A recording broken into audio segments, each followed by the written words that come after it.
तो सबसे पहले पीसीआर कैलकुलेट कर लेंगे हम। 23 जुलाई निकालो सर, सभी लोग कैलकुलेट करो पीसीआर कितना आ रहा है।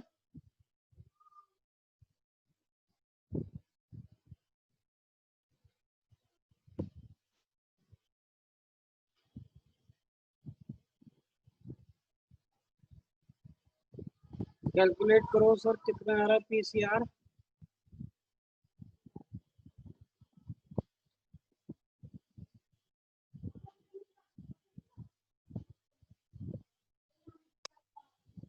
सर 1.53। कितना? 1.53। 1.53। अच्छा, पिछले वाला ही आ गया तो है, पिछले से पिछले वीक वाला केस आ गया।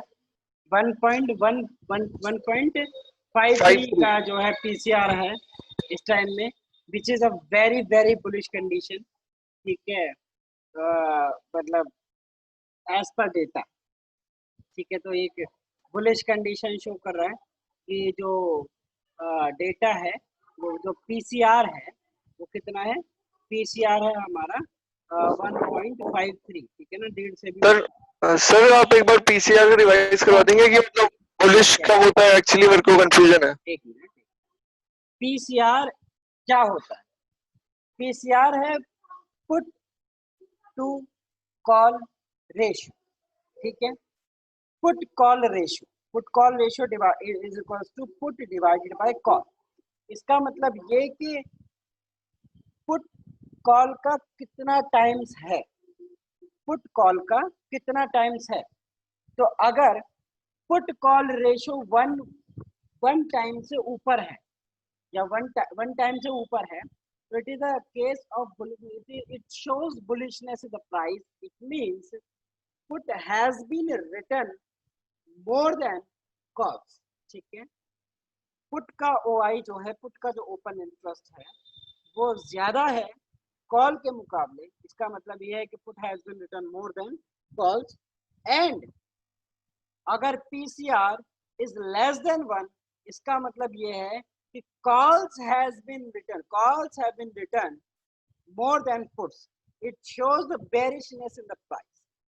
ठीक है, okay sir, okay. On the मतलब एक कह सकते हैं,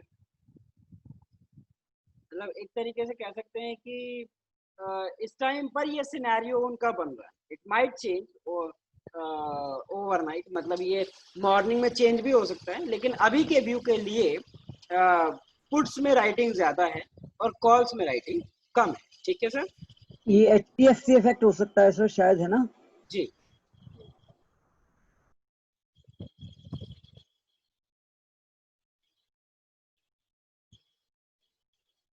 ठीक है, चलिए बात करते हैं हम राइटिंग की, कि अब ये जो ओपन इंटरेस्ट खड़ा हुआ है इतना सारा, ये कहाँ पर खड़ा हुआ है। ठीक है, अब इसकी बात करते हैं। सर एक क्वेश्चन है जी, जो ऑप्शन चेन में जो डेटा है वो ओवरनाइट भी चेंज होता है या केवल मार्केट टाइम पे चेंज होता है? और प्री मार्केट में तो चेंज तो मार्केट में ही होगा। मतलब अभी जो हम देख रहे हैं ये डेटा कल मार्केट के 3:30 बजे 3:30 पर ये क्लोज हो गया इतना।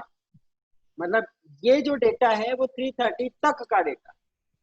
9:15 के बाद जब मार्केट खुलती है, सौदे लगते हैं, तो उसके बाद हो सकता है कि कुछ ऐसी कंडीशन हो जिसकी वजह से डेटा चेंज हो। ठीक है सर, ठीक है ना? जी, तो प्री मार्केट में सौदे लगते हैं तो वो 9:15 पर जब दिखना चालू होती है ऑप्शन चेन, तब उसमें वो सब एडअप हो जाता है। जी जी, ओके, थैंक यू। ठीक है, तो प्री मार्केट के बाद में जो मार्केट खुलती है उसमें फिर जो है उसके अंदर जो एडिशन या डिलीशन होना होता है वो हो जाता है। ठीक है, चलिए बात करते हैं हम यहाँ पर। नवीन सर, सॉरी टू इंटरवेन, एक चीज ऐड करना चाहूंगा इसमें मैं। फ्राइडे का जो पीसीआर डाटा है इतना सिग्निफिकेंट नहीं होता है, because there are lot of people who buy puts to hedge their portfolio for a weekend. तो उसमें पीसीआर हमेशा बढ़ जाता है, पुट्स का रेशियो, पुट्स ज्यादा अपना आ जाती है क्योंकि people try to protect their portfolio and they buy puts. वो लोग हेज करते हैं अपनी राइट सर? हाँ, यस यस। कल आप देखना जितने भी पुट्स की आईवीज है ना वो बढ़ जाएंगी और lot of people will unbind their position. तो खुलते ही डाटा चेंज हो जाएगा। हाँ, तो ये जो डेटा है ये मार्केट के ओपन होते ही चेंज भी हो सकता है। ऐसा नहीं कि आज है तो कल का आप लॉन्ग का व्यू बना लेंगे पीसीआर देखकर। कल आपको लाइव मार्केट में पहले ऑप्शन चेन देखनी है। अगर आप ऑप्शन चेन के बेसिस पर कुछ काम करना चाहते हैं तो आप लाइव मार्केट में ऑप्शन चेन देखेंगे। आज की क्लोजिंग के बेसिस पर कल की ओपनिंग पर ट्रेड नहीं लेंगे। Am I right sir? चलिए, तो यहाँ पर हम एक बार देख लेते हैं कहाँ पर क्या राइटिंग ऐड हुई है लाइव। तो सबसे पहले 10,700 इज अ स्ट्राइक प्राइस, जहां पर इतनी ज्यादा पुट राइटिंग एडिशन हुआ फ्राइडे को और टोटल ओआई 26 लाख का है। इसके बाद में far out of the money भी अगर आप निकल जाएंगे तो यहाँ पर आपको कहीं पर ये 26 लाख का ओपन इंटरेस्ट नहीं देखने को। ठीक है, 10,500 पर भी इतना पुट ओपन इंटरेस्ट नहीं है जितना 10,700 पर आपको दिख रहा है। ठीक है सर? चलिए, अब अगर हम यहाँ पर देखते हैं तो 11,300 as a call option, big call option 11,200। क्या इसके बियॉन्ड भी हमको ज्यादा ओपन इंटरेस्ट दिख रहा है? नहीं। तो 11,200 पर हमको जो है एक कॉल ओपन इंटरेस्ट मिला है 21,80,000। चलिए, लेकिन ये जो स्ट्राइक्स हैं ये बहुत दूर है क्योंकि मार्केट 10,900 से ऊपर और 10,950 के नीचे बंद हुआ। तो 10,700 is almost 2% down and 11,200 is almost 3% up. Okay, somebody is having food, watching classes. So sir please focus करें यहाँ पर। चलिए बात करते हैं 11,200 पर जो है बहुत ज्यादा ओपन इंटरेस्ट खड़ा हुआ। और अगर हम बात करें यहाँ पर 11,000 के स्ट्राइक की तो यहाँ पर कितना है 17 लाख का ओपन इंटरेस्ट है। ज्यादा, सबसे ज्यादा आई थिंक 12 लाख का ओपन इंटरेस्ट 11,200 पर ऐड हुआ है। ठीक है, तो 11,200 will be acting like a resistance and 10,700 will be acting like a support. But these strikes are too far, 2% दूर है ऊपर भी और नीचे भी, क्योंकि मार्केट 10,900 है, 950 है, तो वो 2.5% अप और 2% डाउन के आसपास है।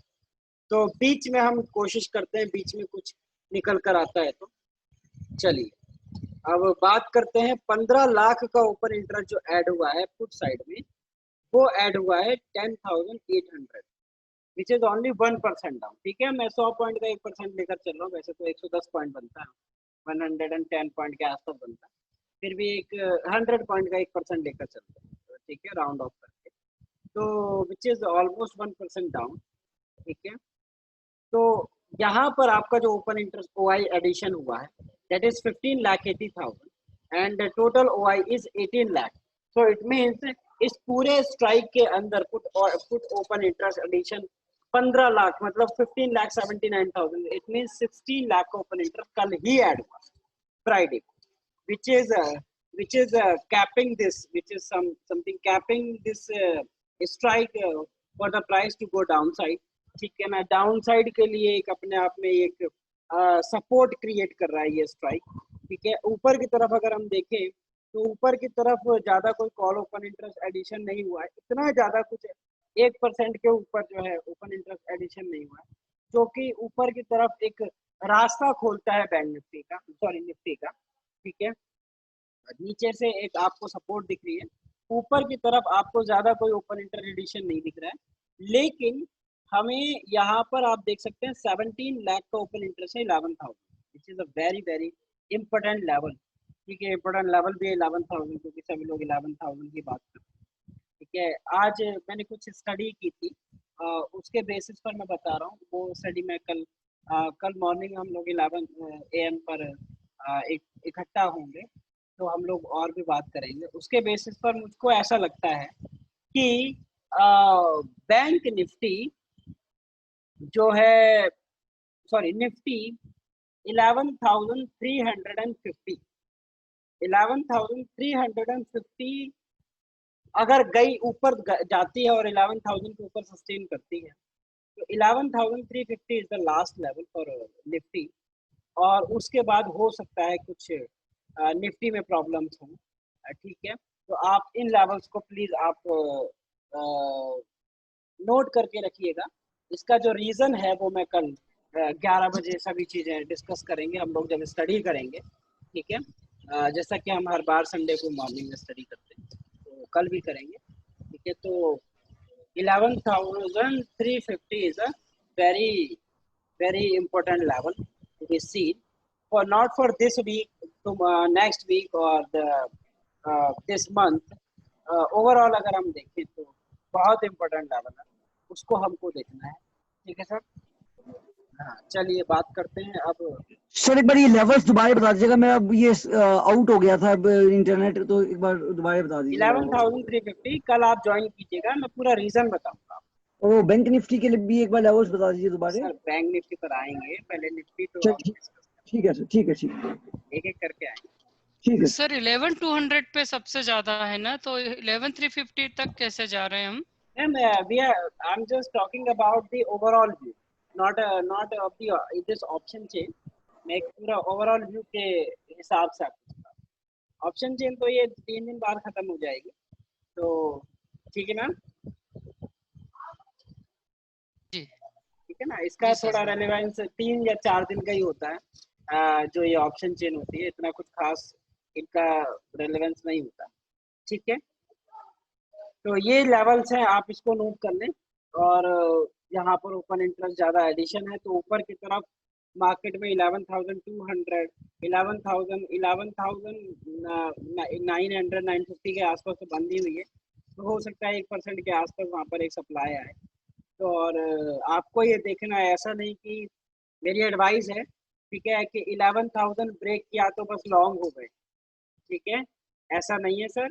आप प्लीज अपना जब भी कोई ब्रेकआउट हो या ब्रेकडाउन हो, और ऐसा ब्रेकआउट जो बहुत ही साइकोलॉजिकल, जिस पर पूरी दुनिया बात कर रही है, जिससे मतलब पूरा भारत, पूरी इंडिया के सभी इन्वेस्टर्स और ट्रेडर्स बात कर रहे हैं जिस लेवल के ऊपर, तो उस लेवल को आपको बहुत ध्यान से, बहुत समझ कर उस पर कोई एक्शन लेना चाहिए, क्योंकि वहाँ पर टैपिंग भी हो सकती है। तो आप बचें ऐसे लेवल से, और ज़रूरी है कि आप पहले कंफर्म करें कि हाँ मार्केट ने इसके ऊपर क्लोजिंग दी है, then you will go long. ऐसा नहीं कि आज 11,000 काटा और 11,005 गए और आप कॉल लेकर बैठ गए या आपने फ्यूचर बाय कर लिया, ठीक है सर। आई होप आप ये बात समझ रहे हैं। चलिए अब हम थोड़ा चार्ट पर जाते हैं। 11,700, 800, 900 और 11,000 और 11,200 ये लेवल्स हैं, तो हम इस पर थोड़ा सा डिस्कशन करेंगे। किसी को अगर स्क्रीनशॉट लेना तो ले सकते हैं। नवीन सर, इसमें एक सॉरी टू इंटरवेन अगेन, इसमें एक रीडिंग होती है IV, implied volatility. May be group के लिए अभी it is not the right time to monitor it और अंडरस्टैंड इट। जो too much of fear and too much of greed is the key to options trading. So abhi I can feel there is a greed kicking in now with the IV going less than 18, 17. तो लोगों में put writing करते हुए ना बहुत ज्यादा grid आ गया है, तो they may be punished. This is my own view. हाँ दे में भी पनिश, यही तो मैं कल किनको चिराग सर का फोन नहीं, किनका हर्षिल सर का शायद मुझको फोन आया था कल, किसका फोन आया था मुझको, तो मैं उनको बता रहा था कि आप जब भी ऑप्शन बाय करते हैं तो जरूरी है कि आप ऑप्शन राइटर के डर को पकड़ें। ये मैं पहले भी डिस्कस करता आ रहा हूँ कि जरूरी है ऑप्शन कहाँ डरेगा, राइटर कहाँ डरेगा, तो जहां भी वो डरेगा वो अपने सौदों को मार्केट प्राइस पर काटेगा, और जब वो अपने सौदों को मार्केट प्राइस पर काटेगा वो ऑटोमेटिकली उसका जो रेट है वो शूट कर जाएगा बहुत तेजी से। सर मंथली एक्सपायरी पे अभी भी लोग 10,000 पे 10,000 को सेफ मान रहे हैं, उसके ऊपर 10,500 पे थोड़ा सपोर्ट है। जी otherwise people have been too, I think maybe the last minute move has crushed the IV probably, and Yes. तो अभी तो लग रहा है कि लोग बाई करके गए हैं पुट्स को. Let's see. हाँ जी. सभी लोग प्लीज आईवी समझ सुनकर घबराएं नहीं. आईवी का कल हम डिस्कशन करेंगे जब हम ग्रीक्स के बारे में बात करेंगे. ठीक है, तो ऐसा कोई हम इसके बारे में डिस्कशन करेंगे. डेल्टा, थीटा, गामा, बीटा, रो. ठीक है, और ये आईवी, इंडिया, विक्स सभी के बारे में कल डिस्कशन होगा. तो अभी तो खैर शायद ज़्यादातर लोगों को पता नहीं होगा इम्प्लाइड वोलेटिलिटी क्या होती है. महेंद्र सर कह रहे हैं sir IV is a complex. Yes sir, मैं बता रहा हूँ उस चीज़ को. सर बिल्कुल पढ़ेंगे, लेकिन थोड़ा पढ़ाना भी होता है तो मेरा कमेंट की तरफ थोड़ा ध्यान कम जाता है. सर इसको एचवी से भी कंपेयर करते हैं क्या, हिस्टोरिक वोलेटिलिटी के साथ? सॉरी, हिस्टोरिकल वोलेटिलिटी जो होती है एचवी जी, हिस्टोरिकल हिस्टोरिक वोलेटिलिटी जो लास्ट 30 डेज, लास्ट 90 डेज का कितना है. Implied volatility looks future and historic volatility looks past. ये इसका एवरेज कितना रहा. राइट. एक्चुअली मैम मैं ना ये जो आईवी वाला और ये वोलेटिलिटी, जो आईवी वाला और हिस्टोरिक वोलेटिलिटी वाला अपने जो मैं काम करता हूँ उसमें मैं थोड़ा कम यूज करता हूँ मैम. तो मैं ज्यादातर सर वैसे भी इंट्राडे में उतना फर्क नहीं पड़ेगा अनलेस सम ड्रास्टिक इवेंट उसी दिन हुआ है तो. एग्जैक्टली. तो आप अगर शॉर्ट टर्म कर रहे हैं तो उतना फर्क नहीं पड़ना चाहिए, बट अगर आप 2 हफ्ते बाद का कर रहे हैं तो फिर ज्यादा फर्क हो जाता है depending on events and earnings coming in. तो थोड़ा यही, अभी तो खैर HDFC का रिजल्ट आया है तो देखेंगे कैसा रिजल्ट रहा है, पढ़ेंगे उसको. ठीक है, उसके बाद में आज भगत जी सर ने कुछ शेयर भी किया था उसका लिंक, तो सभी लोग पढ़ें उसको जाकर पूरा रिजल्ट जो भी आया है, और मतलब सोचने की कोशिश करें कि क्या इसका इम्पैक्ट रह सकता है मार्केट पर. ठीक है, चलिए चार्ट पर आते हैं थोड़ा और डिस्कशन करते हैं कुछ चीजों का. 1 minute.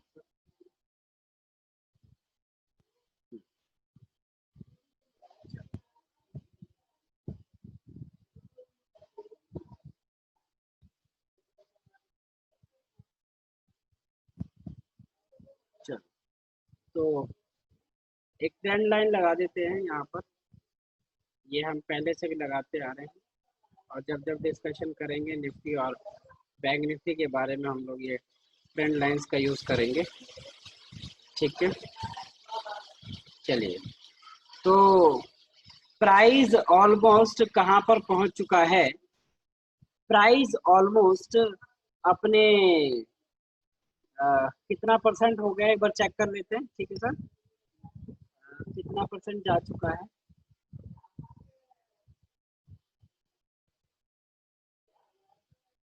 From the highest point और all time high to the bottom of this corona 7500, so it is almost 61.8 retracement को तो ये क्रॉस कर चुका है. ठीक है, तो ये 78.6 का जो लेवल बचता है, अदरवाइज फिर तो ऑल टाइम हाई ही लग जाएगा. ठीक है, और आई होप कि सभी लोगों को खुशी मनानी चाहिए जब ऑल टाइम हाई लग जाए निफ्टी में. ठीक है सर, तो होपिंग फॉर द बेस्ट कि ऐसा हो, इन्वेस्टर्स का पैसा बने. लेकिन आई डोंट नो किस इन्वेस्टर ने पैसा बनाया है. आई होप बनाया होगा सभी लोगों ने पैसा. चलिए कुछ लेवल्स लगा देते हैं यहाँ पर. ठीक है,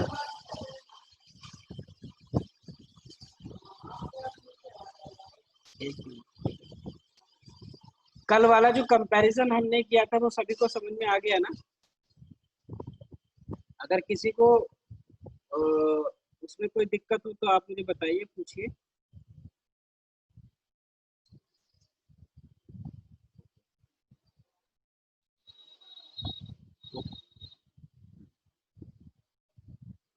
ठीक है, तो ऊपर जो लेवल बचता है अभी कितना बचता है. 78.6। कितना परसेंट बच जाएगा इस लेवल को छूने के बाद? बताइए सर, कितना परसेंट बचेगा भी इस लेवल को छूने के बाद? बोलिए।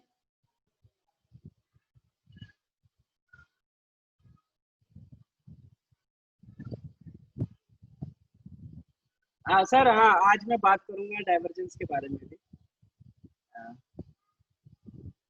Mahendra sir, how we got 11,134? Sir it is nothing but a line which is very important। आप देखो सर, सभी लोग इसका प्लीज आप इस लाइन का 11,134 का एक बार स्क्रीनशॉट ले लो। ये सर, ये बहुत इंपॉर्टेंट लेवल है सर, और आप सभी को इसको कंसीडर करना चाहिए, मुझे ऐसा लगता है। और एक बार आप इसका स्क्रीनशॉट लीजिए, ये सभी लोग स्क्रीनशॉट लेंगे सर इसका। और अपने जो भी आप चार्ट देखते हैं सर, जो भी चार्ट देखते हैं निफ्टी में, चाहे ट्रेडिंग व्यू देखते हैं, चाहे जीरोधा का चार्ट देखते हैं, आप इस लाइन को ड्रॉ जरूर करेंगे 11,134। ठीक है, ये डेली चार्ट है। महेंद्र साहब समझ गए क्यों लगाया है ये चार्ट? आई होप आप समझ गए होंगे।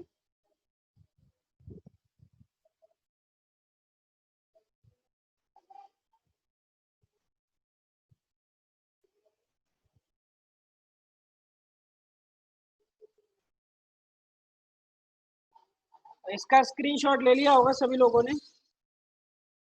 क्या कोई ऐसा पर्सन है जिसको ये बात समझ में नहीं आई हो कि 11,134 क्यों लगाया है? Please let me know, I will share with you. Yes sir, please repeat that line. ठीक है, एक बार बता दीजिए सर। हाँ, देखिए यहाँ पर ये प्राइस ऊपर गया, ठीक है। कभी कभी कुछ ऐसे लेवल्स होते हैं इंडेक्स पर या फिर स्टॉक पर जो बहुत ही इम्पोर्टेंट लेवल्स बन जाते हैं एक बड़े टाइम फ्रेम के लिए। ऐसा नहीं है कि एक बार कोई लेवल टूट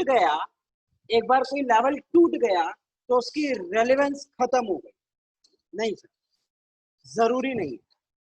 ठीक है, आपने सुना होगा resistance become support and support become resistance.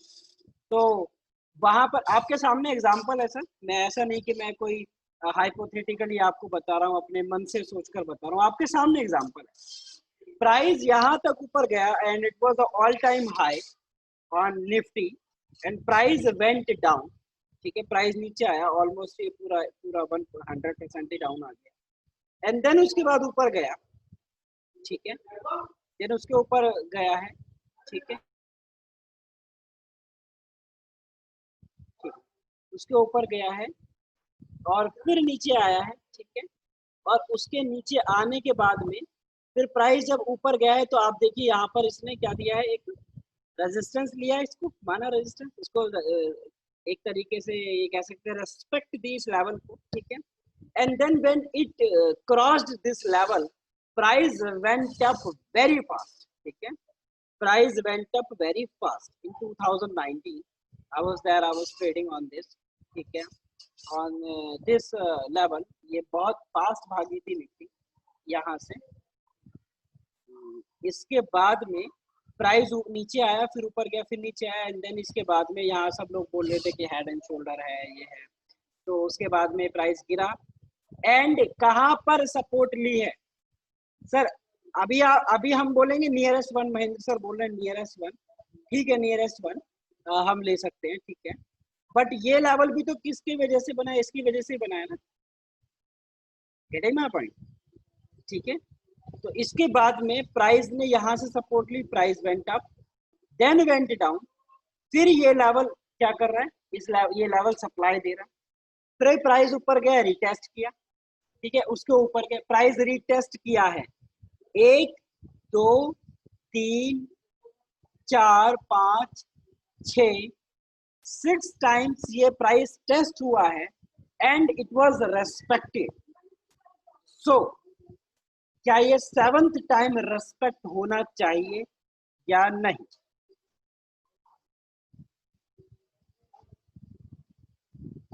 Mahendra sir कह रहे हैं कि sir I think you can consider level between अगस्त एंड सितंबर 2019 2019 के अगस्त और सितंबर इसको कंसिडर करना चाहिए सर। मैं तो पूरा ही कंसिडर कर रहा हूँ। ठीक है सर। ये भी बताइए आप कौन सा लेवल बोल रहे हैं प्लीज, मैं एक बार लाइन लगाऊंगा। महेंद्र सर एक बार आप टाइप कीजिए आप कौन सा लेवल बोल रहे हैं, तो मैं उस पर लाइन लगा लूंगा। हम उसको भी स्टडी करके देखते हैं जो आप बोल रहे हैं लेवल। सर आपने 6 बार कैसे गिना है बता देंगे? 6 बार कैसे गिना है? ये तो 12 बार हो गया ना, 12 बार लाइन को काट रहा है। नहीं नहीं सर, नहीं काटना नहीं, रेस्पेक्ट होना। वो प्राइस कहाँ रेस्पेक्ट हो रहा है। पहला 1, हाँ ठीक है, 2, ओके 3, 4, 5, 6, ठीक है, एंड अच्छा। 7th time is coming. अच्छा ये कम टुमारो। ओके अच्छा और द डेट आफ्टर टुमारो। ठीक है सर। ठीक है सर, ठीक है सर, थैंक यू। तो शशि मैम सही बोल रही है एक तरीके से। सर द जोन ऑफ 11,000 मतलब क्या मतलब मैम क्वेश्चन क्या है, एक बार प्लीज रिपीट करेंगी आप कि 11,000 10,900 ओ ठीक है समझ गए, चलो ठीक है मैम। अभी बनाएंगे, अभी पूरा डिस्कशन करेंगे। मैं चाहता हूँ कि सब लोग धीरे धीरे समझें। Make it as a zone not a yes sir. चलिए जोन बना लेते हैं। जोन एक छोटा सा रेंज बनेगी, पतली सी रेंज बनेगी जिसमें हम बिग को कंसिडर करेंगे। तो 134 आप इसको एक लेवल मान के चलिए, 11,100 to 11,050 150 sorry 11,150 or you may take it as a range of 100 points. It means 11,100 to 11,200. I hope you're getting my point. 1 minute मुझको दीजिएगा, मैं अपने लिए पानी एक बार ले आता हूँ। यस, तो मैं दोबारा एक बार इसको बताता हूँ कि प्राइस जो है एक नीचे के लेवल से हर बार बाइंग उसके अंदर आती है, हर रेट पर वो बाय हो रहा है, इसलिए वो प्राइस ऊपर की तरफ जा रहा है। ऐसा नहीं है कि प्राइस जो है प्राइस नीचे गया, एक बॉटम से एक पुश लगा, एक हैवी बाइंग आई और उस हैवी बाइंग की वजह से प्राइस धीरे धीरे ऊपर जाता रहा, नहीं। और जो लोग ऐसा सोचते हैं वो गलत हैं, वो एब्सोल्युटली गलत हैं। मैं इसका रीजन बताऊंगा आपको। निर्मला सीतारमण कैंडल सभी ने देखी थी, उस दिन बड़ी हैवी बाइंग आई थी, उसके अगले दिन भी बाइंग आई थी, उसके अगले 2 वीक उठाओ और देखो क्या हुआ, देखो क्या हुआ। सब लोग अपने अपने चार्ट्स पर देखो। मैं यहाँ पर दिखाऊं क्या? एक बार चलो, एक बार कोई डेट बताएगा मुझको प्लीज, कोई डेट बताओ मुझको। 22 सितंबर सर, 22 सितंबर। याद है? आपके पास ही तो बैठा था। Thank you. चलिए क्या हुआ है बोलो, क्या हुआ है प्राइस के अंदर? Price came on that particular point जो उसने बहुत हैवीली पर उसको तोड़ा था, ठीक है ना। हर शेयर के अंदर बाइंग आई थी उस दिन, ऐसा कोई शेयर नहीं था जो ग्रीन नहीं था मार्केट के अंदर। तो इसका मतलब क्या, मार्केट 2 दिन के अंदर 20% भाग गई तो अब ऑल टाइम हाई, मतलब वर्ल्ड रिकॉर्ड ठोक देगी, 50% का ठोक देगी वर्ल्ड रिकॉर्ड इस साल का? बोलो मुझको। ऐसा नहीं होता सर, ऐसा बिल्कुल नहीं होता। प्राइस के अंदर हर पॉइंट पर जब बड़ी हैवी बाइंग आती है और रिटेल भी बाइंग की तरफ घुसता है एफआईआई के साथ, तो होता क्या है कि they book their profit and give to the retailers. If you want to buy, just buy, keep it. They say to the retailer you want to buy, just keep it. लो इसको high पर लो। निर्मला सीतारमण की बड़ी ही important meeting आ गई।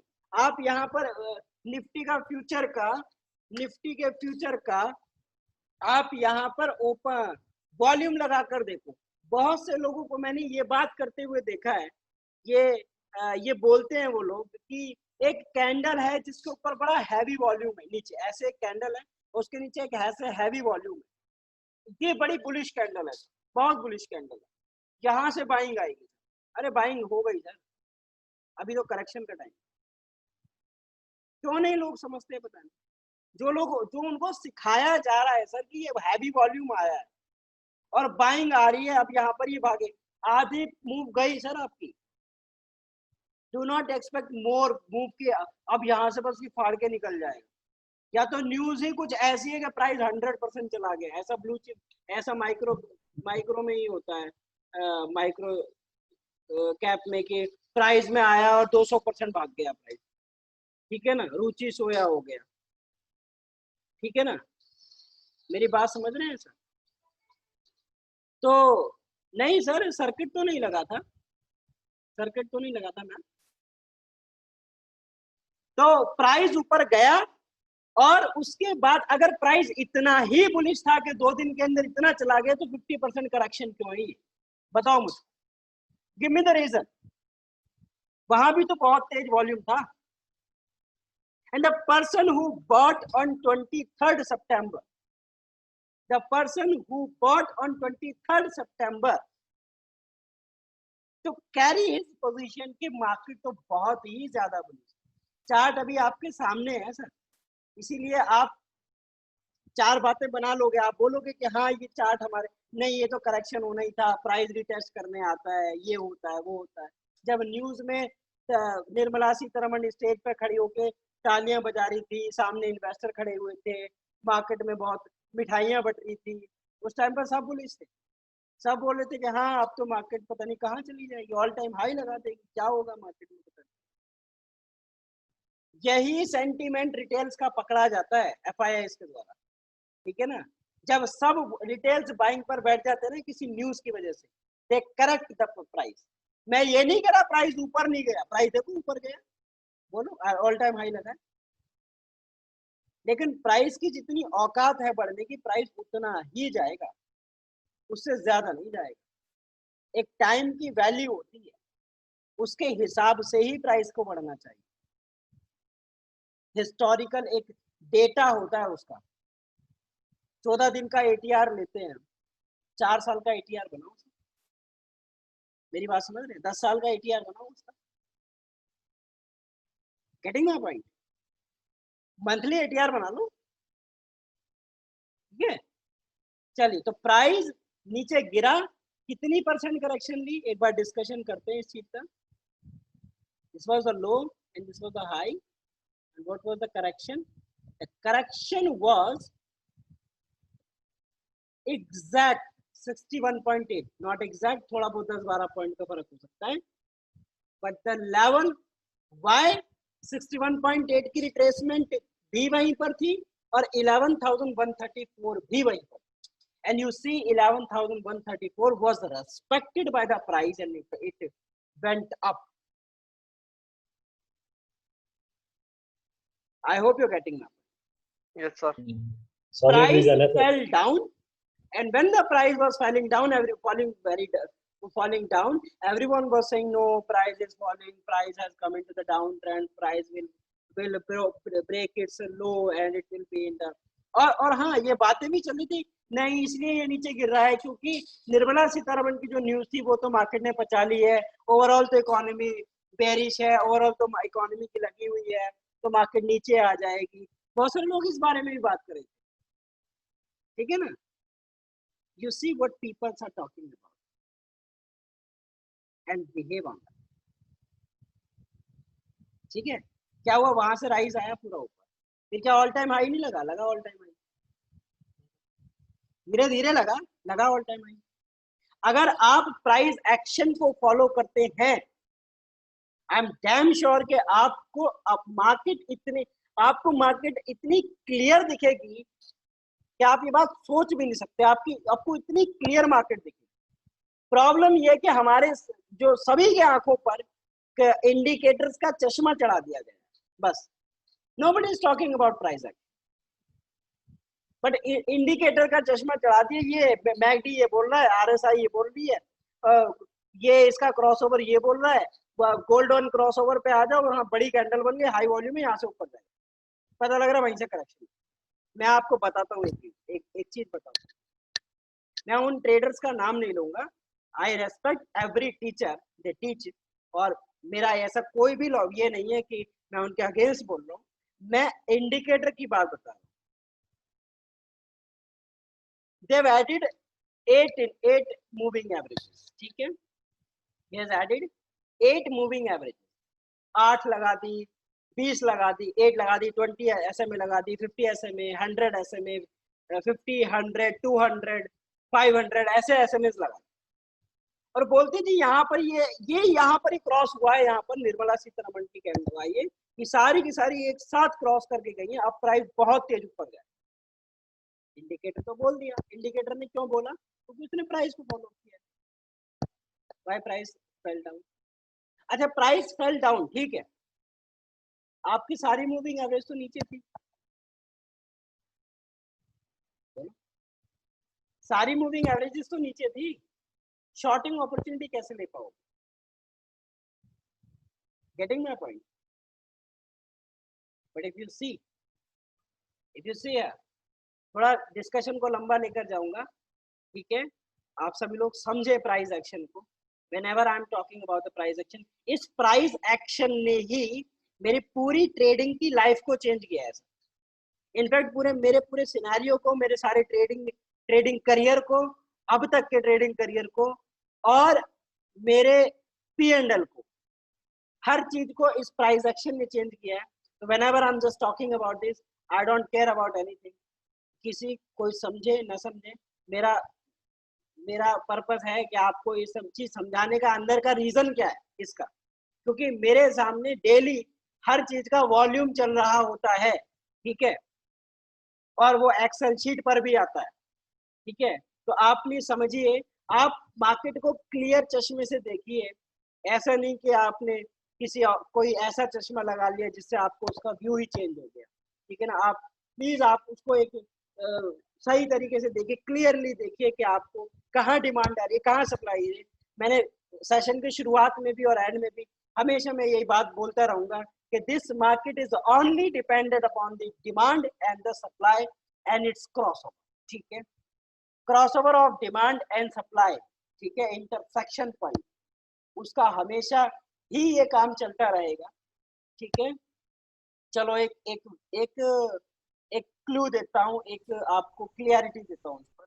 क्या intersection point है, मैं आपको बताता हूँ एक चीज कि आप मेरी YouTube पर एक ऑर्डर फ्लो एनालिसिस करके वीडियो है, ठीक है, वो मैंने पहली ऑर्डर फ्लो एनालिसिस की वीडियो डाली. आज आप उसको जरूर देखें.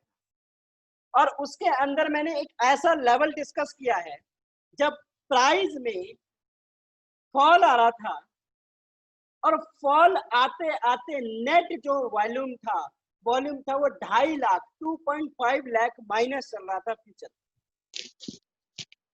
और वो level suddenly changed into 50,000 positive amount. What does it mean? The demand curve has crossed its supply curve. And this is the point where the demand is rising na? The supply which came into the future position, cumulative delta क्या है? Delta क्या होता है? Delta is the change difference of the buying and the selling. The selling over buying is the negative delta. So the delta is negative and it is turning into positive. It means the negative delta was eaten by the buying demand. It was eaten by the demand and it turned into green delta. And when it turned into green delta, it will be going up and up.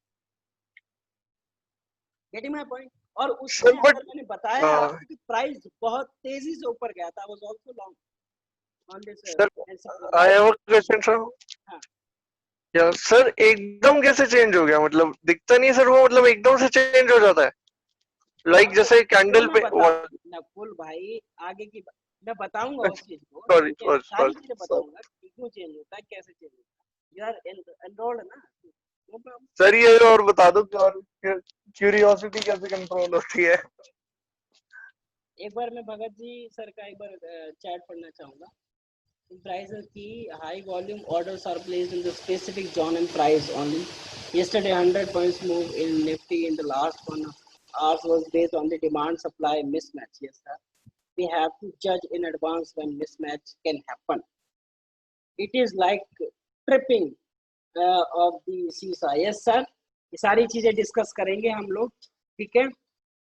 और यहाँ पर मैं chart पर अभी ज्यादा जोर देना चाहूंगा क्योंकि the peoples who are not enrolled, who are not interested in taking the classes of order flow, तो मैं उनके लिए भी यहाँ पर हूँ और मैं उनके लिए भी बताऊंगा चीजों को कि उनको चार्ट पर कैसे उसको आइडेंटिफाई करना है, ठीक है ना। तो आपको चार्ट पर कैसे आइडेंटिफाई करना है, तो प्राइस। सर ये यस सर ये ऊपर गया ये तो समझ में आया because of positive news flow, पर कहाँ से गिरना शुरू करेगा और कब गिरना शुरू करेगा ये कैसे करें? कौन इतना एक्टिव है कि उस समय अगर आप यहाँ पर एक मिनट, अगर आप यहाँ पर लॉन्ग थे, ठीक है, मैं यहाँ का सिनेरियो आपको बता रहा हूँ।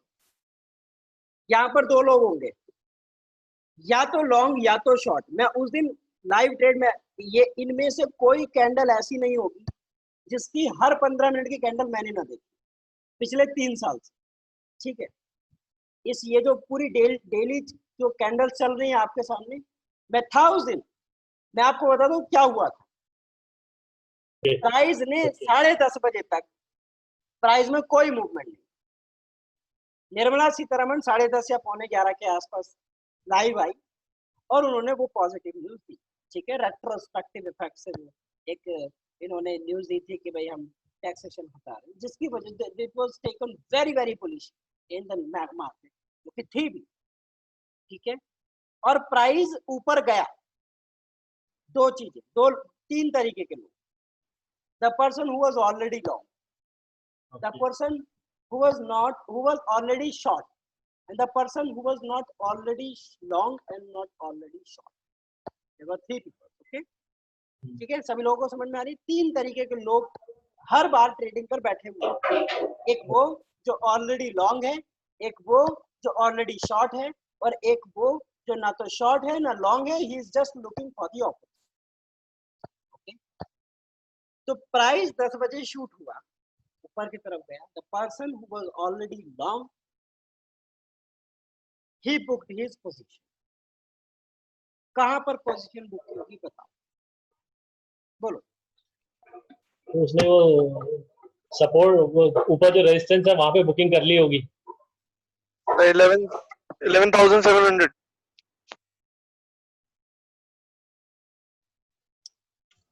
क्या 11,134। सोचकर 11,134।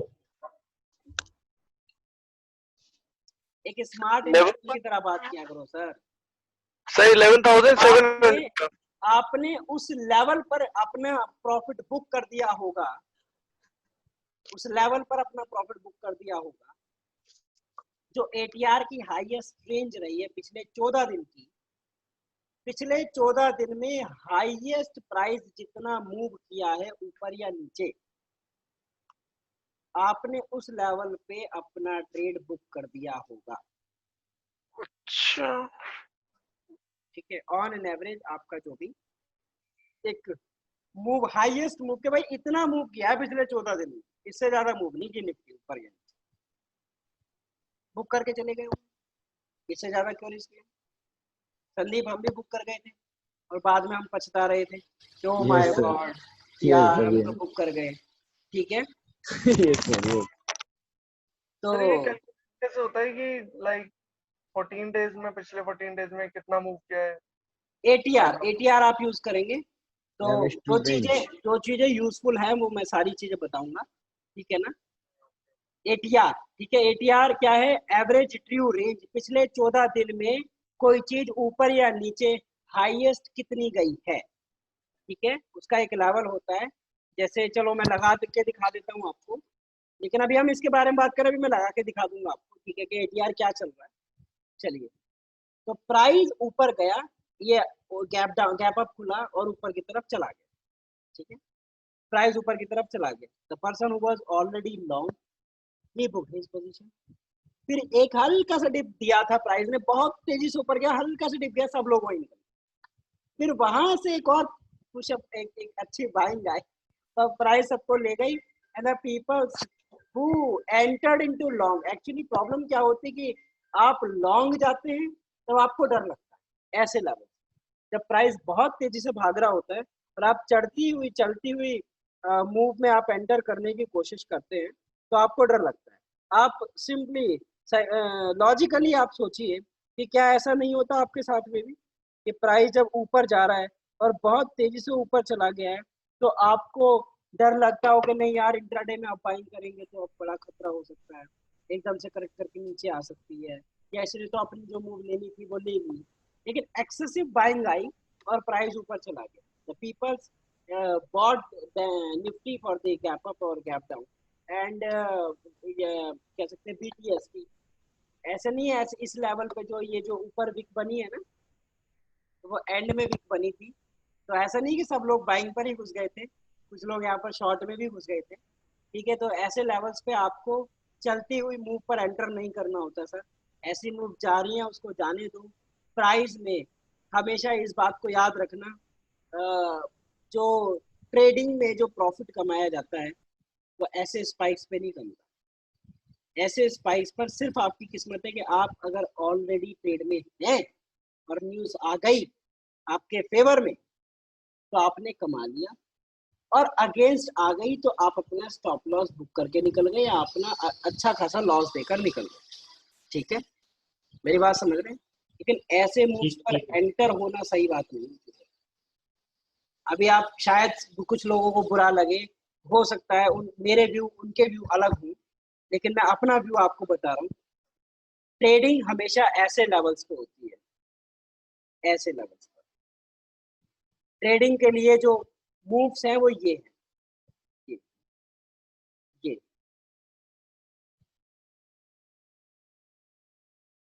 ये ये ये मूव्स हैं, धीरे धीरे चल रही, कमाते रहो ना सर, डेली कमाओ 5,000 4,000 2,000 as per your risk capital. सही है, 11,134 भी तो है, मतलब यहाँ पे बाइंग की अपॉर्चुनिटी।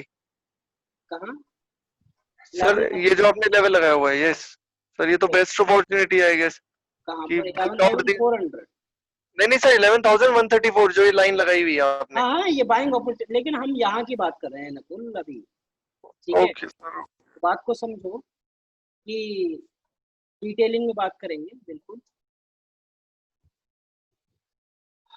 चलिए इसको एक बार मैं क्लोज करता हूँ।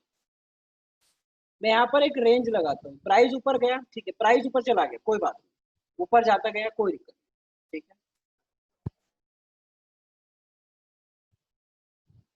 यहाँ पर क्या बन रहा है,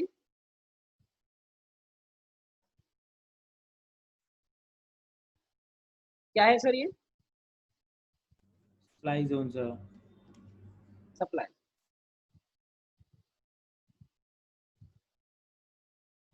बड़ी ही फनी सी चीज लगेगी लेकिन बहुत ही ज्यादा इफेक्टिव है, मैं यूज करता हूँ। Middle of the range, okay, short at the middle of the range and put your stop loss at the high of the range. ठीक है, बहुत अच्छी मूव आई, वहां से सप्लाई आई है, मिडिल तक प्राइस गया, वहां से हिट मार रहा है, short at the middle, put your stop loss at high and let it. और ये ऐसा नहीं है कि ये क्लोज मार्केट पे मैं अपना व्यू दे रहा हूँ, आपको मैंने लाइव दिखाया भी है, ये सारी चीजें अपने सारे ट्रेड लाइव दिखाए हैं और लाइव आकर मार्केट में भी दिखाया है। इफेक्टिव होते हैं डिमांड दोनों सप्लाई जब टॉप पर बने और बॉटम पर। ठीक है, तो ये जोन बना, प्राइस नीचे आया, आप कब बहुत ज्यादा कॉन्फिडेंट हो जाएंगे जिस प्राइस ने, जिस कैंडल ने उस लेवल को, उस रेंज को या उस मिडिल ऑफ द रेंज को या कह लो कि लो ऑफ द रेंज को रिजेक्ट किया, उस लेवल का अगर लो कटता है तो आप कॉन्फिडेंट हो जाएंगे।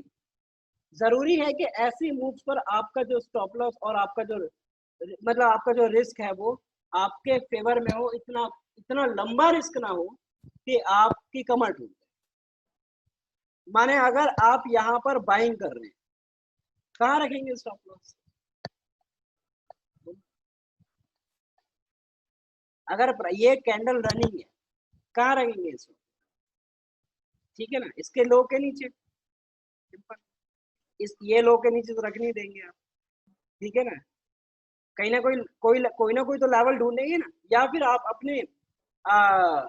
अपने माइंड के हिसाब से कि जे मुझको 5000 का ही लॉस बियर कर सकता हूँ, ये 2000 का ही लॉस बियर कर सकता हूँ, 1000 का ही लॉस बियर कर सकता हूँ, तो आप उसके हिसाब से stop loss 10 point, 20 point, 50 point, या मैं तो निफ्टी में 50 पॉइंट का ही ऐसा लगता हूँ तो 50 पॉइंट का ही ऐसा रखूंगा, ठीक है। ऐसा नहीं होता, कभी कभी हमको थोड़े बड़े स्टॉप लॉस भी रखने होते हैं, कभी कभी छोटे स्टॉप लॉस भी रखने होते हैं, बट वो जो बड़ा स्टॉप लॉस है वो आपके कंफर्ट जोन से बाहर नहीं है।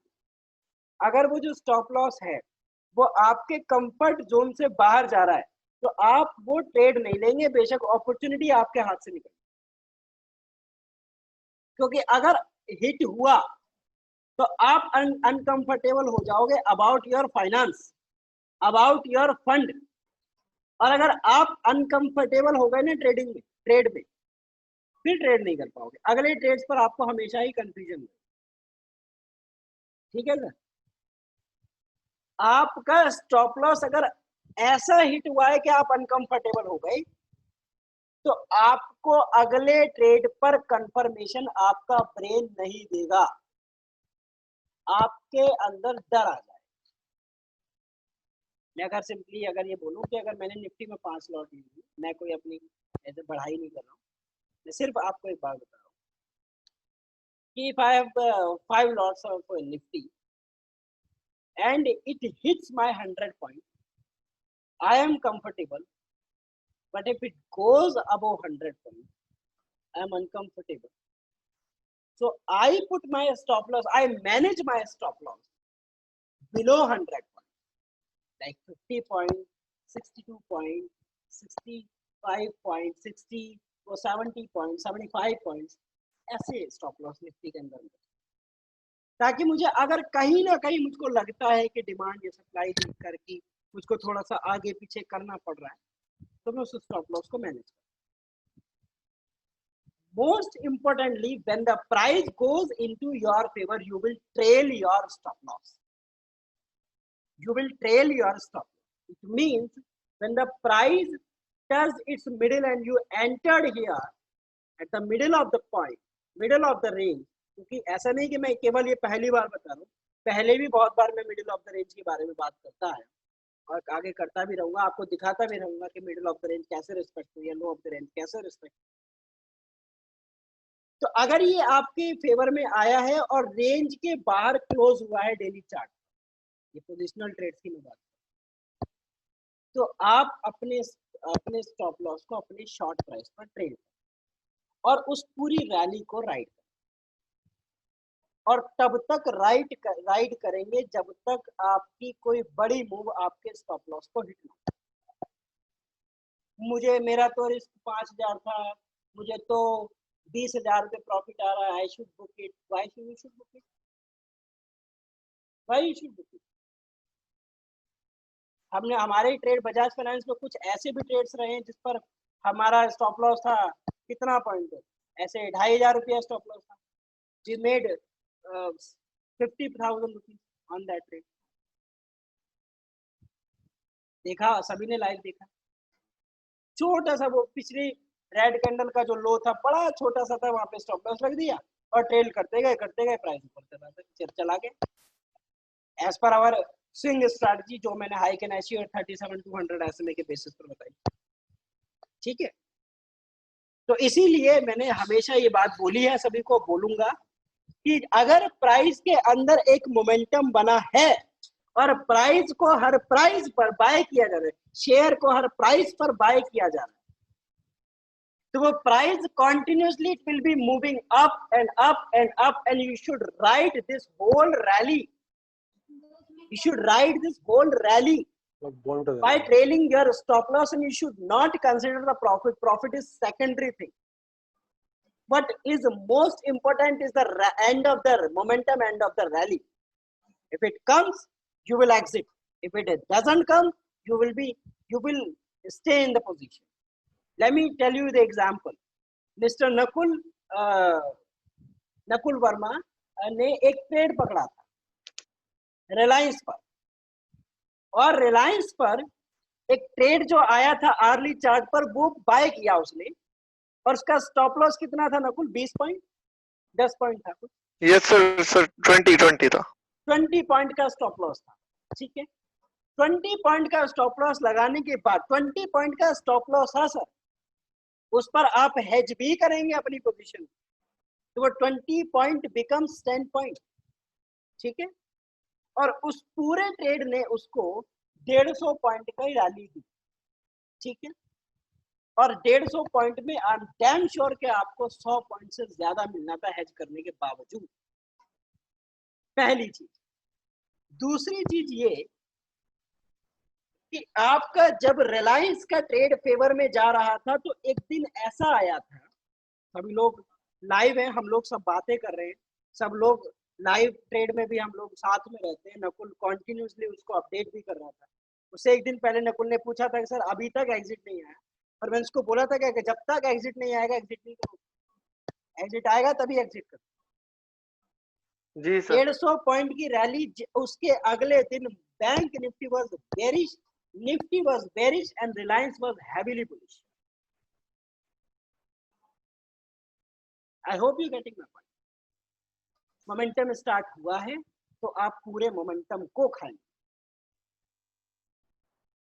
I hope you getting. तो ट्रेड इन लेवल्स तो होते हैं जो छोटे छोटे धीरे धीरे लेवल चलते हैं, धीरे धीरे धीरे धीरे आपको लेकर जाते, ना कि आप ऐसे बनना चाहो कि मेरे पास तो 2 लाख रुपए की कैपिटल है और आज कुछ ऐसा हुआ कि मार्केट में कुछ ऐसा नजर आया, कुछ ऐसी नेगेटिव न्यूज नजर आई कि लोग सर्किट के बारे में बात कर रहे हो और आप 5% लो पर पूरी 2 लाख रुपए की कैपिटल लगाकर घुस गए कि आज तो सर्किट लगेगा। मेरी बात समझ रहे हैं सर? कि आपने बोला जी मेरे पास तो 2 लाख रुपए कैपिटल है, प्राइस नीचे आया, प्राइस 5% गैप डाउन खुला, न्यूज बता रही है कि जी सर्किट लिमिट यहाँ पर है, तो ऐसी ऐसी नेगेटिव न्यूज पर सर्किट लिमिट बताने लगते हैं आजकल, और आपने सोचा निफ्टी पे तो आज सर्किट लगेगा, वो 5% नीचे खुली, 2% ऊपर गई, आपने शॉर्ट किया, प्राइस फिर 5% गया, वहां से पुल बैक करके पॉजिटिव हो गया, 2 लाख की कैपिटल रह गई 50,000। Very very wrong way of trading. और मैं ये भी नहीं कर रहा हूं कि कह रहा हूं कि आपको वो ट्रेड्स नहीं लेने चाहिए, take those trades but do not employ your whole capital, not even your usual capital. Trade a small, trade with the small part of your capital.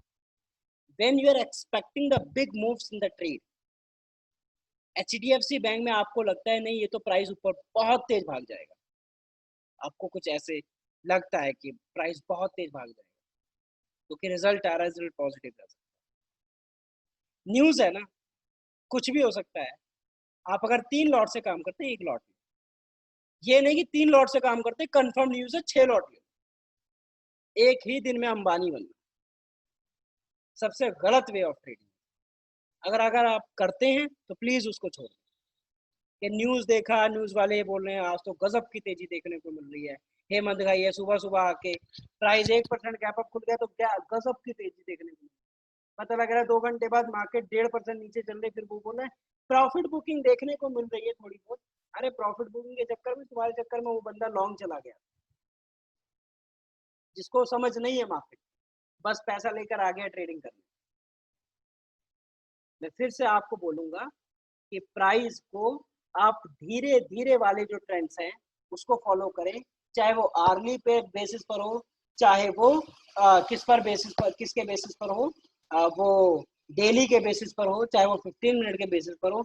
एकदम जो स्पाइक्स आते हैं उनको ना पकड़े, क्योंकि जो स्पाइक्स आते हैं वो करेक्ट करते हैं और अपने फिर से वो उस वाले पॉइंट पर आते हैं। वो करेक्ट इसलिए करते हैं क्योंकि मैंने आपको, फिर से मैं उस वाली वीडियो पर जा रहा हूँ, आप उस वीडियो को देखना, उसके अंदर जो एक बड़ी कैंडल बनी है उसके अंदर मैंने दिखाया है कि आपको आधी कैंडल पर तो वॉल्यूम है और आधी में जीरो। सभी एग्री है इस बात से? आधी की क्वांटिटी 0 और आधी में वॉल्यूम है, और जो 0 आया है जस्ट अ स्पाइक, प्राइस ऊपर चला और ऊपर कहीं हाईएस्ट लेवल पे कोई एक हाई भी पाएगा, मतलब एक क्वांटिटी एग्जीक्यूट हो गई एक बड़े लेवल, वहां कोई ऊपर एक तेजी से ऊपर बाइंग गई कि इस लेवल पे कोई सैलरी नहीं था और जब वो बायर वहां पर प्राइस को ऊपर ले गया उसने तो ऊपर की ही बिड लगा दी, ऊपर की बिड लगा दी। अब सेलर को लगा नहीं नहीं नहीं ये तो बहुत अच्छा रेट है निकाल दो, उसने ऊपर से ट्रेड मारा और उसका वही एग्जीक्यूट हो गया, उतने रेट पर वहां ऊपर एग्जीक्यूट हो गया और ये जो इतना लेवल है वो 0-0 आ गया और इतने लेवल पे हैवी बाइंग। इसका मतलब ये है कि जो FII है जिसे हम OTF other time frame buyer और या फिर सेलर बोलते हैं, उसने हैवी बाइंग की, बहुत तेज बाइंग की, he is expecting for the price to rise. वो प्राइस इतना फिर से नीचे आएगा, यहां से दोबारा बाइंग कंटिन्यू करेगा और फिर ऊपर जाएगा। मेरी बात समझ रहे हैं आप सब लोग? सर ये 0-0 वाली कैंडल बनती क्यों है जब कोई ट्रेड ही नहीं हुआ और आप कह रहे हो प्राइस बढ़ता जा रहा है बट दूर जाके एक ट्रेड हो गया, तो ये बीच में जब कोई एक्शन नहीं तो प्राइस तो वहीं रुक जाना चाहिए ना जहाँ लास्ट ट्रेड हुआ है। बताता हूँ। AMO वाला पॉइंट डिस्कस किया था सर हमने, AMO में लाके छोड़ धड़कन देते हैं मूवी ऊपर। किस किस ने देखी है बताओ? धड़कन मूवी किस किस ने देखी? यस भाई हंसने वाली बात देखी। नहीं भाई, सर आपकी आवाज मंदी हो गई। हंसने वाली बात बिल्कुल नहीं है। जो भी पॉइंट बोलूंगा बिल्कुल लॉजिकल बोलूंगा, उसके अंदर कुछ ना कुछ छिपा हुआ होगा और अगर कोई नॉलेज ना हो उसके अंदर तो मुझको बोल देना। मुझको ये बताओ किस किस ने, सबने देखी है धड़कन मूवी? प्लीज आप मुझे बताएं। सुनील शेट्टी और अक्षय कुमार। कोई बात नहीं, श्री मैम ने नहीं देखी, शशि मैम ने नहीं देखी, नो प्रॉब्लम, वो मैं बताऊंगा और सीन के अंदर क्या हुआ है तो आप समझ जाएंगे। कोई बात नहीं, तो स्वर्ग मूवी सभी लोगों ने देखी हो, ठीक है? हाँ सर, गोविंदा वाली।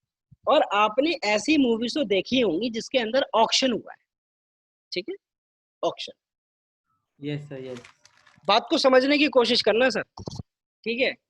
और बहुत ही ज्यादा इंपॉर्टेंट पॉइंट है ऑर्डर फ्लो का, बहुत ही ज्यादा इंपॉर्टेंट पॉइंट।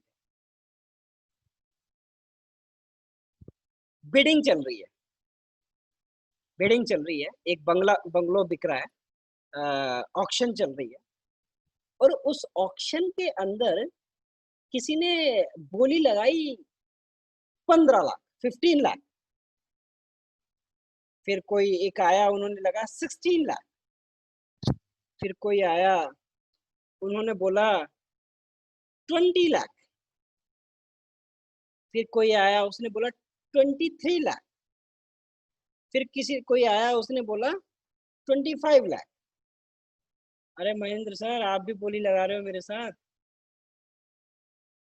नहीं, 30 लाख नहीं। फिर कोई आया, उसने बोला सीधा 50 लाख। मेरी बात समझ रहे हैं? सबको बिडिंग आती है सर, कमेंट बॉक्स में देखिए सब सेम लिख रहे हैं। तो मैं सिखाने की कोशिश कर रहा हूँ और सर आप सभी लोग कॉमेडी के वे में ले रहे हैं इसको।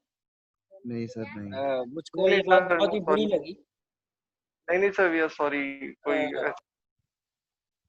नहीं सर, इसको it's not a joke actually, आप समझो इस चीज को। जिस तरीके से मैं किसी भी चीज को सोचता हूँ मैं उसी तरीके से शेयर करता हूँ। इसका बताने का तरीका एक अलग हो सकता है, लेकिन मैं ये आपसे ये श्योर करता हूँ उसके अंदर कुछ ना कुछ नॉलेज छिपी होगी। प्लीज आप उससे समझने की कोशिश करें, ठीक है? मैं दोबारा से समझाने की कोशिश करता हूँ कि उसके अंदर 0-0 क्यों आता है, ठीक है? Don't take it as a joke please, I am really serious and in any example I am really serious. 10 lakh की एक बिडिंग शुरू हुई, 10 लाख से 12 lakh, 15 lakh, 20 lakh, 23 lakh, 25 lakh, 25 lakhs, and suddenly one person comes from the behind and he says 50 lakhs. I hope you're getting my point. Where is the price between 25 lakh to 50 lakh? जो वो bidding का चल रहा था उसे बोलते हैं टिक। जो वो बिड चल रही थी उसे टिक बोलते हैं। हर सेकंड एक प्राइस आ रहा था ना। इनफैक्ट वो 3 सेकंड डिले हो रहा था तो वो बोला था 20 लाख 1, 20 लाख 2 एंड सीधा एक बोलता है 21 लाख, फिर तीसरा बोलता है 23 lakh, 25 lakhs, 5 lakhs 1, 25 lakhs 2, and then suddenly one person came and say 50 lakhs. अगर उसके उस बंगलो की उतनी वैल्यू नहीं होती ना, तो वो 20 लाख से 25 लाख ही नहीं जाता। मेरी बात समझ रहे हो? लेकिन दूर खड़े हुए किसी पर्सन को ऐसा लगता है कि इसकी वैल्यू 25 नहीं लाख नहीं, इसकी वैल्यू तो 50 लाख है। उसको कुछ उसके अंदर एक ऐसी यूनिकनेस लगती है, उसने 50 लाख की बोली लगाई। इसका मतलब ये है कि जो बीच में जो रेट रह गया है दैट इज जीरो। इसका मतलब है कि बीच वाली जो टिक है, जो लोग बीच में 35 लाख की बोली लगाना चाहते थे, जो लोग 30 लाख की बोली लगाना चाहते थे, 32 लाख की बोली लगाना चाहते थे, 38 लाख 40 लाख की बोली लगाना चाहते थे, कहाँ है वो लोग? नहीं है ना। आई होप मेरी बात को आप समझ गए होंगे, and I am really sorry for taking this example. उसको कुछ और एग्जाम्पल लेना चाहिए था। अगर आपको समझ में आ गया तो नो प्रॉब्लम, ठीक है। एक बार हम चैट पढ़ लेते हैं।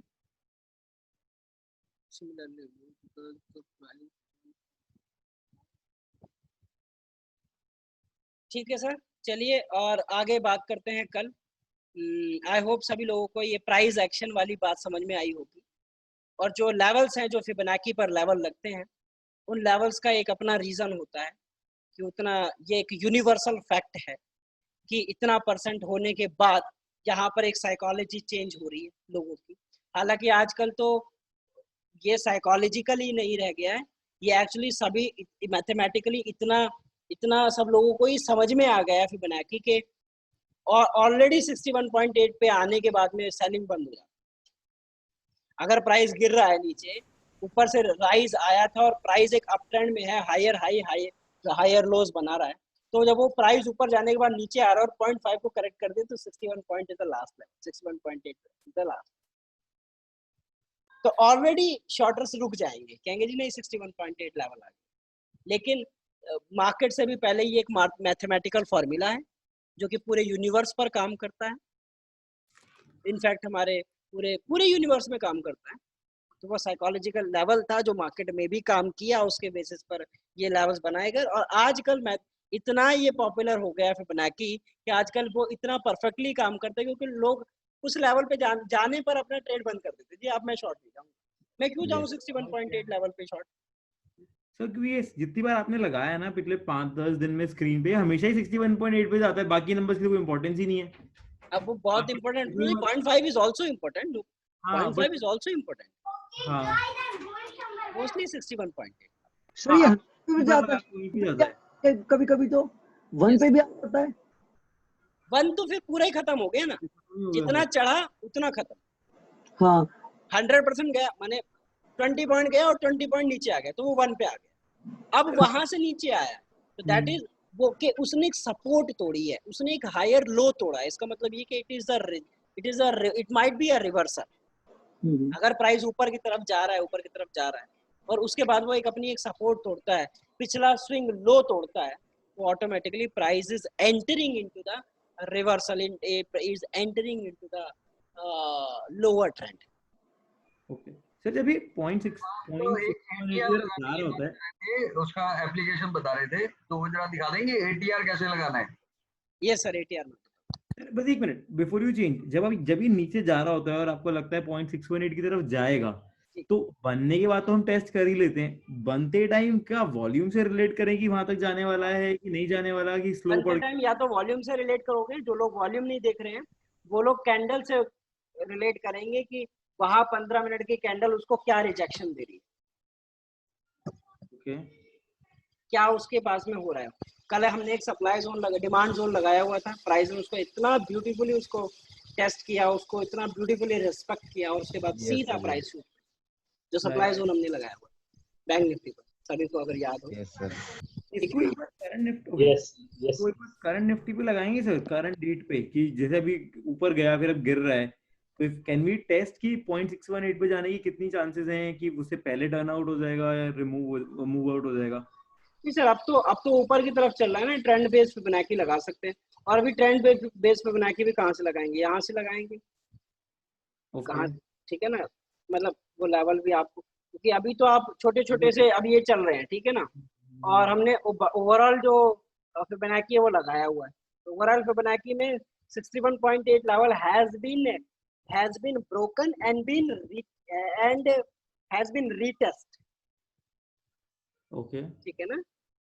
तो 61.8 level has been broken and been retested and it has broken its higher high, ठीक है, उसने हायर हाई को ब्रेक कर दिया, उसके ऊपर क्लोजिंग दी, ऊपर नहीं तो उसके आसपास ही क्लोजिंग दी है। तो अगर प्राइस उसके ऊपर जाता है तो इसका मतलब ये कि अब वो एक हायर हाई बनाएगा। अब कहाँ बनाएगा ये देखते हैं। बाइंग आपको जो करनी चाहिए थी वो कहाँ पर करनी चाहिए थी, पोजिशनल बाइंग कह रहा हूँ, इंट्राडे बाइंग नहीं कह रहा हूँ। इस सब रेजिस्टेंस बिकम सपोर्ट, ठीक है, पोजिशनल बाइंग वहां बनती थी। और या फिर अब ये इसके ऊपर आप इंट्राडे बाइंग कर सकते हैं, लेकिन be cautious, trail your stop losses because whenever the long covering will come you might be trapped। अगले 1 से 2 दिन में हो सकता है 11,134 देखने को मिले, and I am damn sure 11,134 will give a supply, और मैं ये आपको लाइव दिखाऊंगा, ठीक है। And I might be proven wrong, तो प्लीज ये सब एजुकेशनल पर्पस के लिए है। आप इसको अपना एक उसको ऐसा नहीं कि आपको वहाँ पर शॉर्ट चले जाना है, ठीक है। मैं अपनी जो भी ट्रेड लूंगा वो मैं शेयर करूंगा सभी लोगों को, ठीक है, 11,134 पर, ठीक है। लेकिन मैं आपको ये एडवाइस करता हूँ कि this is only for the educational purpose, ठीक है। Sir please discuss ATR. हाँ एटीआर में डिस्कस करते हो, 1 मिनट रुकना,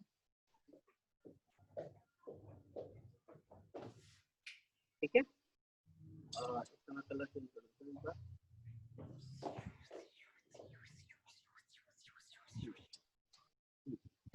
ठीक है। चलिए एटीआर क्या है समझो इस चीज को। अब एटीआर एक इंडिकेटर है सबसे पहली बात, और सर आप तो ये बोलते हैं कि इंडिकेटर यूज ही नहीं करना, तो एटीआर क्यों, और आप एटीआर क्यों देखते हैं। पहली बात, मेरे किसी भी चार्ट पे आपने एटीआर लगा हुआ नहीं देखा, ठीक है। एटीआर जस्ट में एक व्यू 1 सेकंड के लिए लगाया, देखा एटीआर कितना चल रहा है, बस छोड़ दिया। पिछले 14 दिन में हाईएस्ट रेंज क्या रही है, एक रेंज क्या रही है निफ्टी की, वो आपको पता है, ठीक है। तो जैसे हम IB range, initial breakout range हम बात करें। अच्छा, इसके बारे में जॉन केपलर जी ने भी अपनी किताब में बोला है।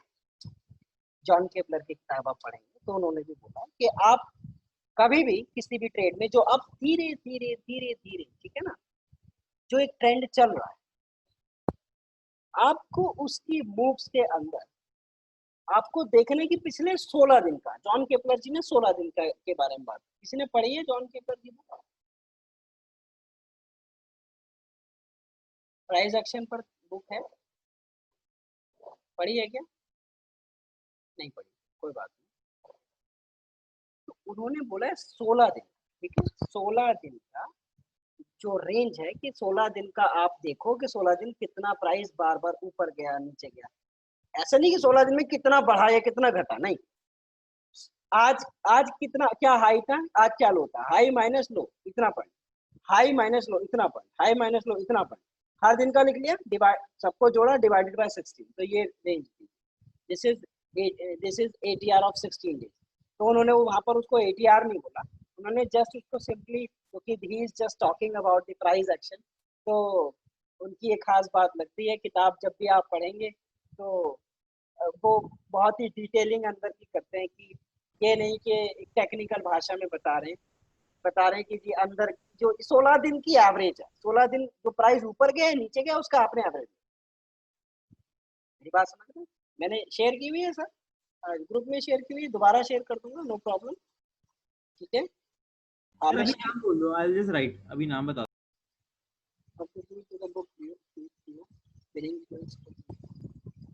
Overall trading win is only possible if one has aptitude to book few winning trades but you sir मैं तो समझ नहीं आया सर आपको क्या बोलना। एक बार आप बताइएगा क्या बोलना चाह रहे हैं सर। मैं कह रहा हूँ कि अगर आपको अपना ओवरऑल सक्सेसफुल रेट लेके आना है एंड ऑफ द ईयर, तो आपको स्टॉप लॉस तो लगेंगे ही लगेंगे, बट आप सक्सेसफुल तभी बनोगे जब आप बड़े बड़े ट्रेड बुक करोगे। भले ही आप साल में 2 या 3 बड़े ट्रेड बुक कर लो और जी छोटे छोटे स्टॉप लॉस लेते रहो। द छोटे विन हैज छोटे, टू बी बिग। हाँ बिल्कुल सही आप बोल रहे हैं, आप बिल्कुल सही बात बोल रहे हैं अगर आप छोटे छोटे प्रॉफिट लोगे और छोटे छोटे लॉस लोगे, एक बड़ा लॉस आपको हाइप कर देगा। आप छोटे छोटे लॉस लो, बड़े बड़े प्रॉफिट लो, एक बड़ा प्रॉफिट भी आपको, बड़ा लॉस भी आपको इतना हिट नहीं कर पाएगा। आज मेरी बात हुई एक सर से, उनकी यही वाली प्रॉब्लम थी जो आप डिस्कस कर रहे हैं। तो एक्चुअली डिस्कशन हो रहा था ऐसे, तो वो बोल रहे थे कि सर मैं अपनी एक प्रॉब्लम आपके साथ शेयर करना चाहूँगा। And he was just saying, एक मिनट रुकना सर।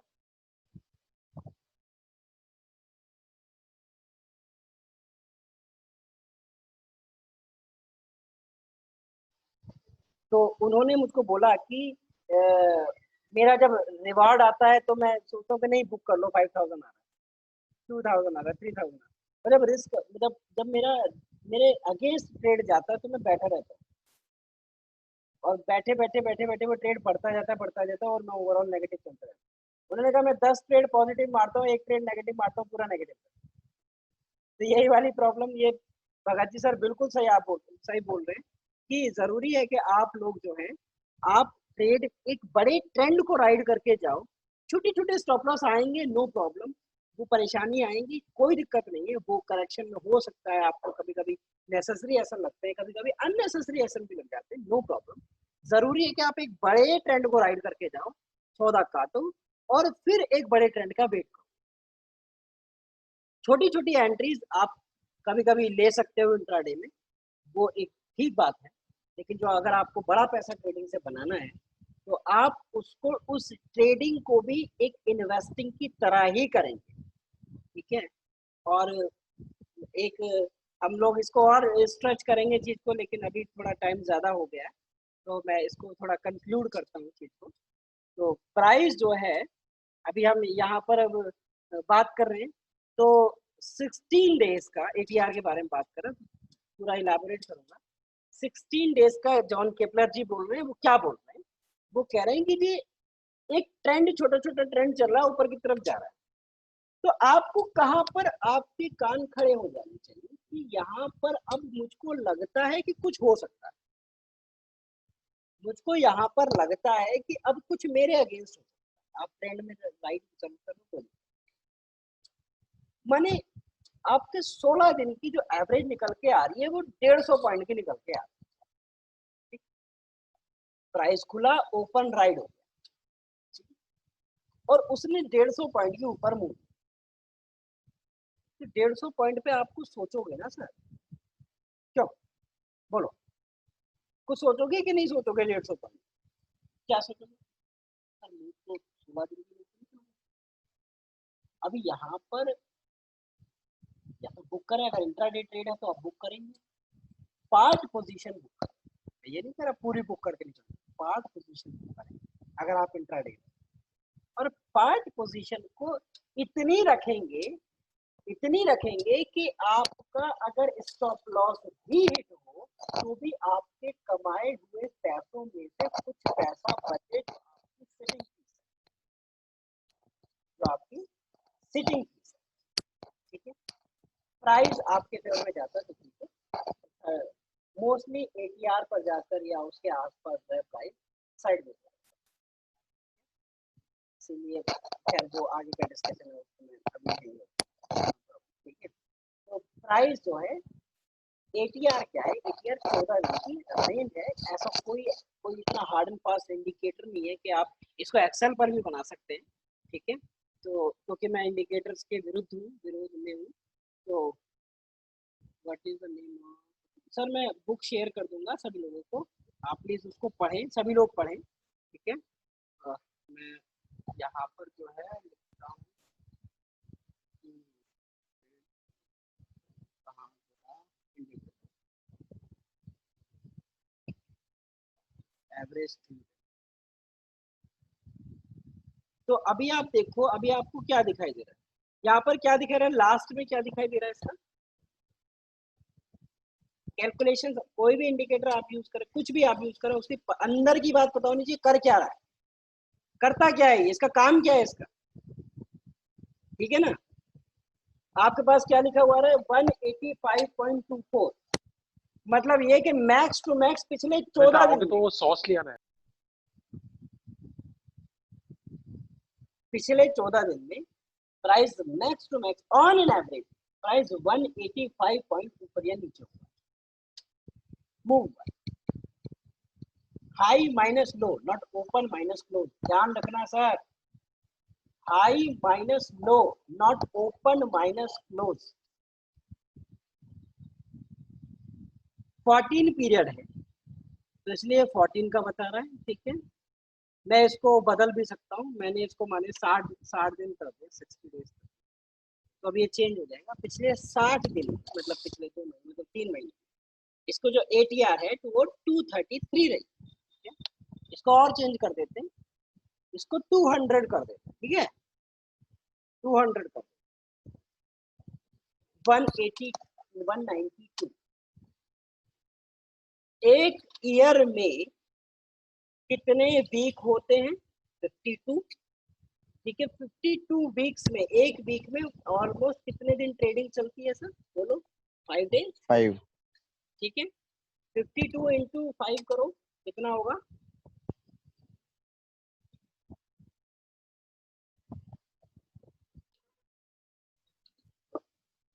260 260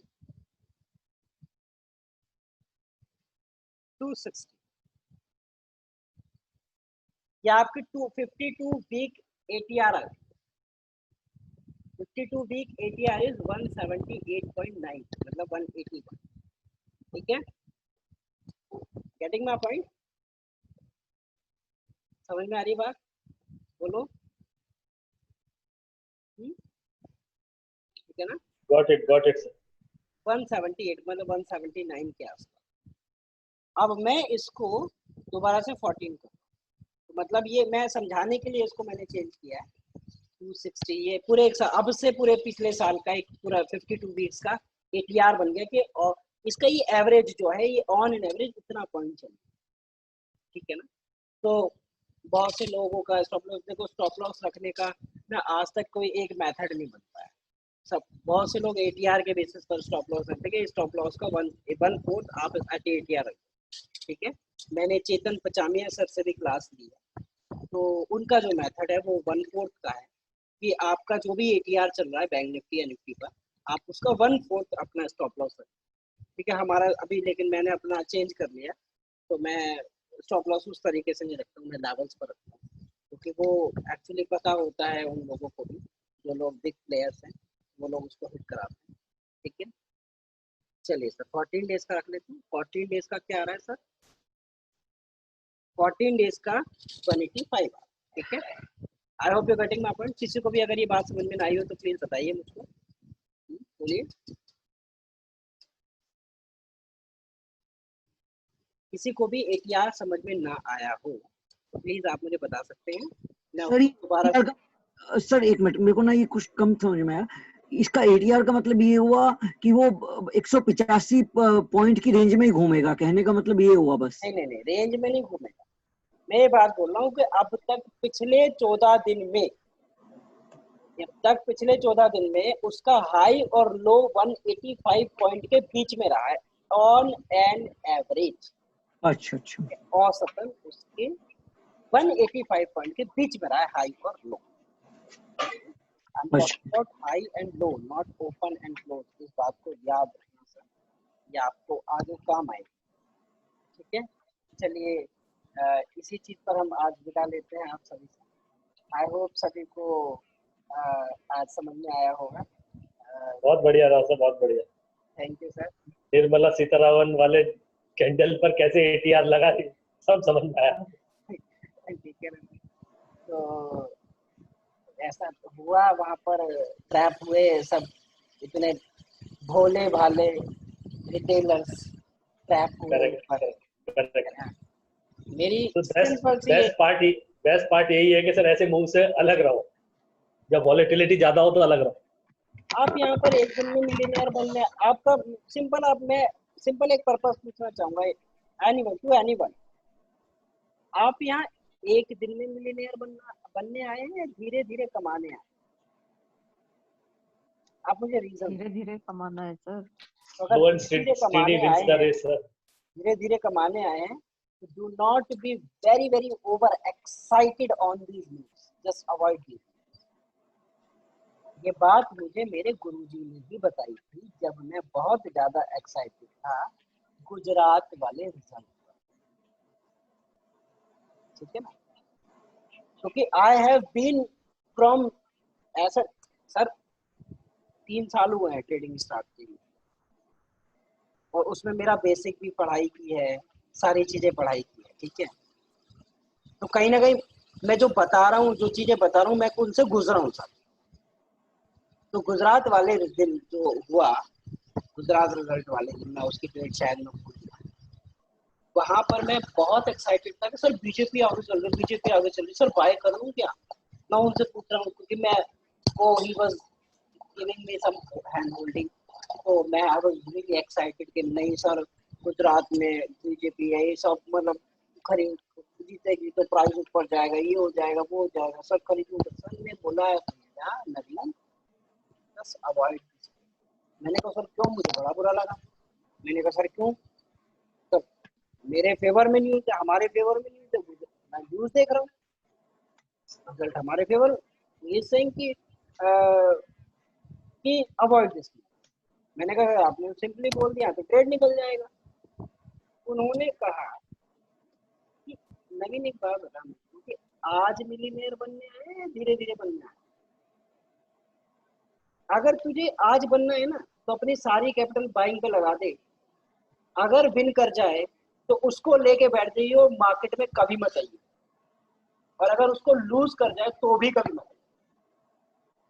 मेरी इन दोनों बातों को याद रखना सर, हर चीज में आपको एक सीखने को मिलेगा।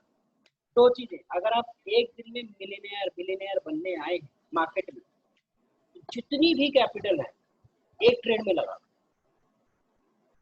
अगर लूज कर जाओ तो भी मार्केट में मुड़कर दोबारा मत आना, और अगर विन कर जाओ तो भी मार्केट में कभी मुड़कर वापस आना, क्योंकि आप एक दिन में मिलियनेयर बनने आए। बात समझ रहे हैं आपके? नहीं समझ? और अगर ऐसा नहीं है तो अवॉइड दिस। चलिए, thank you everyone. Thank you sir, thank you very much.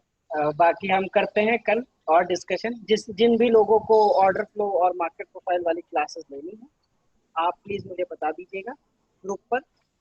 हम लोग इस वीक को छोड़कर अगले वीक में उन क्लासेस को स्टार्ट करेंगे। तो जो भी इंटरेस्टेड लोग हों आप मुझे बता दें, मैं उनका नाम लिस्ट में डाल लूँगा, क्योंकि टाइम लगेगा सॉफ्टवेयर को इंस्टॉल करने में, तो धीरे धीरे 2-3 लोगों का सॉफ्टवेयर इंस्टॉल करता जाऊँगा, तभी उस टाइम तक हो पाएगा, क्योंकि पहली क्लास में सॉफ्टवेयर की ज़रूरत पड़ेगी, सभी लोगों के पास सॉफ्टवेयर होना चाहिए। तो आप लोग अगर मतलब जो भी लोग हों जिनको इंटरेस्टेड हों, आप मुझे पर्सनली कांटेक्ट कर सकते हैं, कॉल कर सकते हैं, मैसेज कर सकते हैं। बाकी खुश रहें सर, मैं आपकी अच्छी हेल्थ की आशा करता हूँ। सर बुक अभी सेंड कर देना प्लीज। मैं कर दूंगा, अभी कुछ सेंड कर, तुम्हारे पास तो है, पढ़ते नहीं। ये सर वो मिस हो रही है थोड़ी। पढ़ते नहीं जब तो मिस है। नहीं सर घर वो में पढ़ी किताब केवल तभी होती है जब आप पढ़ते नहीं। सर वो बहुत सारी पीडीएफ है ना आजकल असाइनमेंट बनाते। चलो ठीक है सर ये हाँ जी। सर ये जो फिबोनाची वाला है ये कॉन्सेप्ट, ये फिबोनाची ना कई आते हैं, कोई ट्रेंड बेस्ड आ रहा होता है, कोई कुछ आ रहा होता है। फिबोनाची में भी ना कई आ रहे होते हैं, Fibonacci trend based, Fibonacci speed resistance. तो ये हल्का फुल्का मुझे बता देंगे कि तो ट्रेंड बेस्ड वाले में केवल आप सुनो हाँ। रमेश सर, केवल आपको 2 यूज करना सिखाऊंगा, ट्रेंड बेस्ड फिबोनाची और फिबोनाची, ठीक है। और मैं पिछली क्लासेस में उसको डिस्कस भी कर चुका हूँ, डेली वाली क्लासेस में डिस्कस कर चुका हूँ। अच्छा। तो आप प्लीज वो पुरानी क्लासेस देखें, यूट्यूब पर भी है, ठीक है, यूट्यूब वाली क्लासेस को बार बार देखें, सीखने को मिलेगा। और बाकी एक बार और मैं डिस्कस कर दूंगा कभी तो 2 मिनट दीजिएगा बस खाली, ये जो ट्रेंड बेस्ड है ना कि कैसे लगाते हैं, इसका मतलब क्या होता है, 2 मिनट दे दीजिएगा बस खाली। आज नहीं, आप कभी भी दे दीजिएगा, चाहे कल दे दीजिएगा, लेकिन बस बता दूंगा, मेरी कमर में दर्द हो रहा है। आज दीजिए, कल दे दीजिएगा, लेकिन बता दीजिएगा बस खाली। और ये HEDF का इसका रिजल्ट जो